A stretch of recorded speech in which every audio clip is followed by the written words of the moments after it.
ಕೋಟಿನ ಒಡೆಯರು ವಕೀಲರು ಅಡ್ವೊಕೇಟ್ಸ್ಗಳಿಗೆ ನಮ್ಮ ಆಯೋಜಕರ ಪರವಾಗಿ ಒಂದು ಸಫಲ ಕಾರ್ಯಕ್ರಮವು ಕೂಡ ವೇದಿಕೆಯ ಮೇಲ್ಭಾಗದಲ್ಲಿ ನಡೀತಾ ಇದೆ.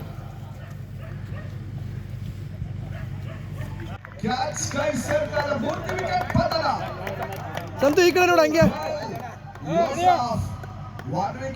ಈ ಕಡೆ ನೋಡಿ ಸರ್, ಶಿವ ಸರ್. ಬಂದ್ಬಿಡಿ, ಒಂಚೂರು ಅಪ್ಪೇಣ ಕಾಣಿಸ್ತಲ್ಲ, ಈ ಕಡೆ ಬಂದ್ಬಿಡಿ ಇಬ್ರು, ಇಲ್ಲಿ ಬಂದ್ಬಿಡಿ ತಗೊಂತೀನಿ. ಆಯ್ತು, ಈ ಕಡೆ ಬಂದ್ಬಿಡ್ರಿ, ಹಂಗೆ ರೀ, ಒಂದು ನಿಮಿಷ ಹಂಗೆ ರೀ, ಹಾಕೊಂತೀನಿ. ಹೊಸ ಬ್ಯಾಟ್ಸ್ಮನ್ ಅರುಣ ಅಂಕಣಕ್ಕೆ ಆಗಮಿಸ್ತಾ ಇರ್ತಕ್ಕಂಥ ಆಟಗಾರ.